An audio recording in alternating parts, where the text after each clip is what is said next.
केंद्रीय सूचना प्रसारण एवं खेल मंत्री अनुराग ठाकुर ने हमीरपुर के सर्किट हाउस में जहां केंद्र सरकार के 9 सालों के कार्यकाल को उपलब्धि भरा बताया, तो कांग्रेस पार्टी पर भी जमकर हमला बोला है। अनुराग ठाकुर ने पत्रकार वार्ता में दावा किया कि वर्ष 2024 में देश को सुरक्षित रखने के लिए जनता पीएम मोदी पर विश्वास जताएगी।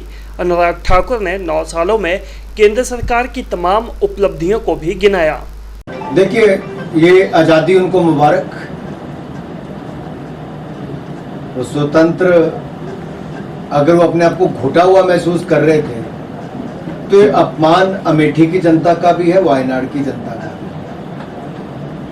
जब वो अमेठी से हारे और वायनाड चले गए तो वहां जाकर कहा कि उत्तर भारत वालों को तो जो अपशब्द कहे वो देश भूला नहीं।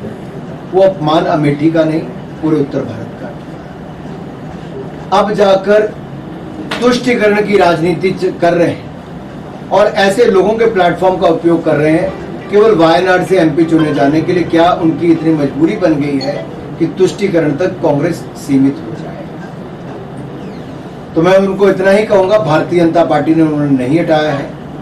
राहुल जी के कर्मों के कारण वो हटे। राहुल जी ने जो ओबीसी समाज का अपमान किया, माफी भी नहीं मांगी, अहंकार उनका देखने को मिला, उसके कारण ही कोर्ट ने बहुत अवसर दिया, लेकिन उन्होंने नहीं किया।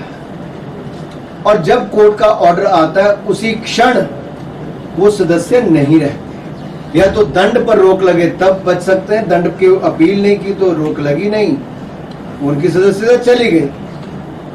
तो एक कोर्ट में मामला है, ना इसमें लोकसभा सेक्रेटरीट कुछ कर सकता है, ना कोई सरकार कुछ कर सकती है। ये कोर्ट के निर्णय पर राहुल गांधी जी की सदस्यता सांसद के रूप में गई। विपक्ष की एकता भी ताश के पत्तों की तरह या फिर बिहार के पुल की तरह ही धराशायी होगी, गिर गई। कुछ राजनीतिक पार्टियों ने तो मना कर दिया आने के लिए। और अगर इनको महागठबंधन या जो भी इनको बनाना बनाए, लोकतंत्र है। लेकिन क्या पहली बार बनाने जा रहे हैं? पहले भी बनाया और पहले भी हारे। ना नीति है, ना नेता है, और नियत में भी खोट है विपक्ष के। इसीलिए ही जो भ्रष्टाचार में डूबे हुए दल हैं उनको ये जनता स्वीकार करके राजी नहीं, क्योंकि देश की जब बात आती है, लोग देश को मजबूत भी देखना चाहते हैं और एक अच्छे नेता को भी देश का प्रधानमंत्री चुनना चाहते हैं। पर मैंने प्रयास किया कि इसको बहुत कम शब्दों में आप सब तक रखूं। आंकड़े भी बताए और ये भी बताया कि पाई पाई बचाई और गरीब की भलाई पे लगाई। ये पाई पाई तब बची जब ईमानदार सरकार आई। गरीब की भलाई तब हुई जब प्रधानमंत्री प्रधान सेवक की भूमिका निभाई। भारत एक मजबूत अर्थव्यवस्था में उभर कर आई क्योंकि एक ईमानदार सरकार भारत के लोगों ने बनाई। हर चुनाव चुनौती है और हर चुनाव गंभीरता से लड़ना चाहिए। हम अपनी उपलब्धियों को लेके जाएंगे, अपने कार्य को लेके जाएंगे। हम लोगों के बीच में रहे हैं और लोगों का आशीर्वाद पहले भी मिला है, भविष्य में भी मिलेगा। और हमने पिछले साल में 2,30,000 करोड़ रुपए की सब्सिडी इसमें दी। किसान के ऊपर बोझ नहीं पड़ने दिया, पर्याप्त मात्रा में खाद मिली। याद करो 2012-13 के यूपीए का समय, जब लाठियां मिलती थी, खाद नहीं मिलती थी।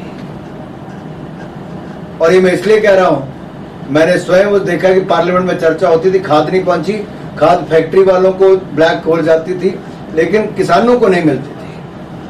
हमारे 9 साल में कभी खाद की कमी नहीं आई और ना ही हमने दाम बढ़ने दिए।